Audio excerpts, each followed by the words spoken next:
खोक्याच्या कुटुंबियांच्या भेटीला दाखल झालेले आहेत। आपण थेट दृश्य बघतोय।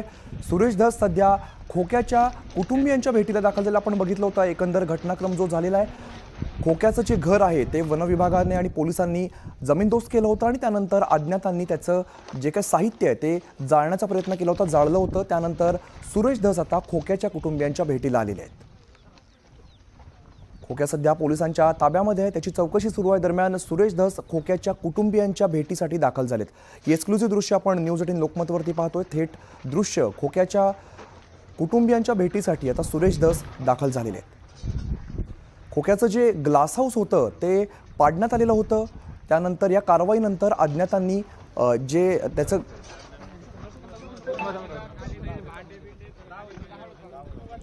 सुरेश जाधव आमचे प्रतिनिधी अधिकची माहिती देत आहेत। सुरेश, काय नेमकी माहिती आहे? सुरेश धस सध्या खोक्याच्या कुटुंबियांच्या भेटीला पोहोचलेले आहेत। सुरेश धस हे आता खोक्याचं ज्या ठिकाणचं घर वन विभागाने उद्ध्वस्त केलं होतं त्या ठिकाणी पोहोचलेले आहेत।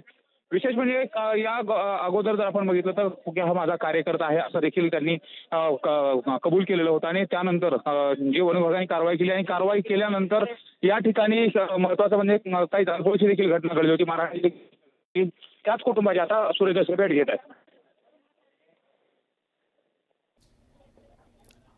आणि कोण कोण नेते मंडळी यात दिसत आहेत आणि कोण कोण आलेला भेटीला?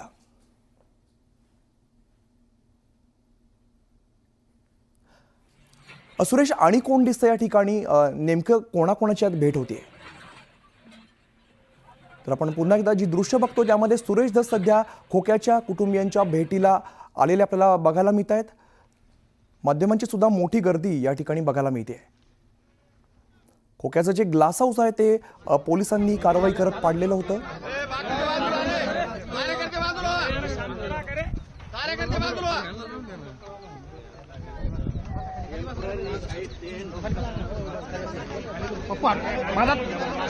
दीपक 2-3 फोटो ले।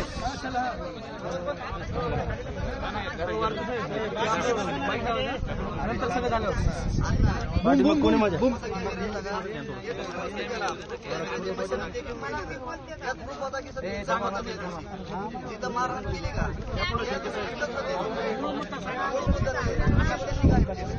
गबसा बाकीचे गबसा आता पहिले इथं आले दिलीप ढाकणे आणि महेश ढाकणे दोघं जण पहिले खूप गाणे बोलायचं त्यांना त्यांनी इथं डुकराला म्हणून ते म्हणले आम्हाला डुकरं त्रास देतात म्हणून मुलीला ते घेऊन गेले, या म्हणून लावा तुमचा धंदा आहे बाबा, आम्हाला खूप खूप त्रास देते, ते घेऊन गेले। लेकरांनी तिथं फाशी लावले अण्णा, लेकरांनी फाशी लावल्याच्या नंतर सकाळी लेकरं फाशी काढायला गेले। फाशी काढायला गेल्यानंतर अण्णा ती माझी पुतणी बसलेली होती, भावा फाशी काढीत होते, माझा मुलगा आणि याचा मुलगा फाशी काढत होता। सत्य परिस्थिती सांगायची। फाशी काढल्यानंतर ती मुलगी याच्या कोपऱ्याला बसून याच्या हातात कोरं होतं, महेश ढाकण्याच्या हातात कोरं होतं। मुलीच्या तोंडाला पाडून तिने कपडे पाडून खड्ड्यात पाडलं मुलीला। मुलगी ते पण आहे, एफआर पण दाखल केला आहे। पण अण्णा त्यांनी मुलीला छेडछाड केली, मारलं, तिथं मारलं। तेव्हा दिलीप ढाकणे वरडत आला, महेश काय झालं, महेश काय झालं? बहिणीसाठी माझ्या मुलाने त्याला हाणलं, महेश ढाकण्याला हाणलं, माझ्या बहिणीला का छेड करतो म्हणून त्याला हाणलं। दिलीप ढाकणे आल्यानंतर त्याच्या बी तोंडाला मुलाने हाणलं। दिलीप ढाकणे मुलाला तलवार टाकली डोक्यात, मुलगा बेसुद्धा पडलेला होता।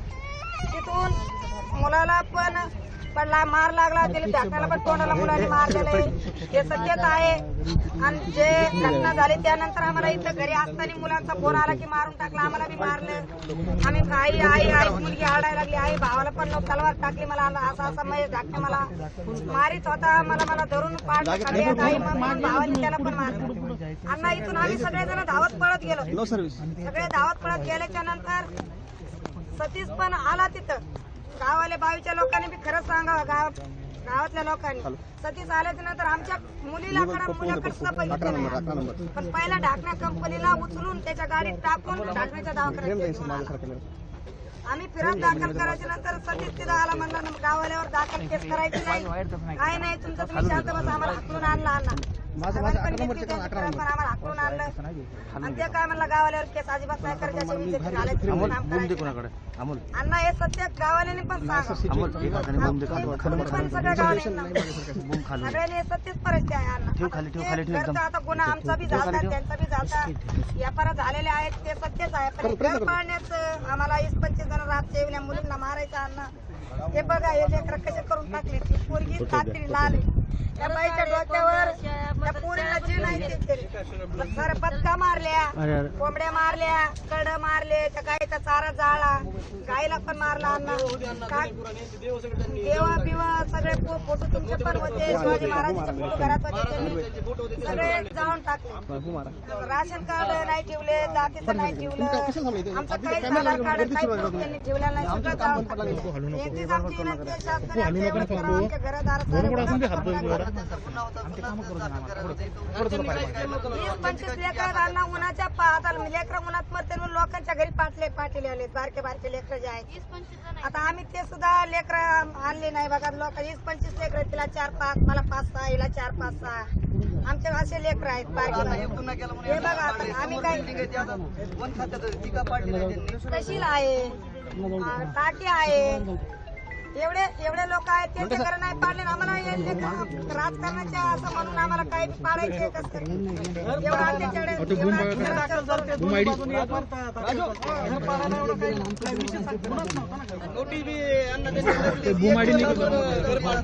नोटीस आम्ही घेतलीच नाही आम्हाला माहितच नाही आम्ही इथं नव्हतं